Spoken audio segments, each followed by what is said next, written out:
Yo, for the record, hindi ko deserve yung sinusumbat niya kanina, hindi ko deserve na tawagin yung old god o uncrowned king.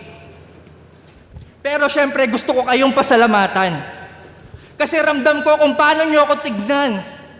Kahit sa mga tournament wala pa akong napapatunayan. Pero dahil sa'yo, hindi mo pwede itanggi na yung title na yan hindi ko kailangan.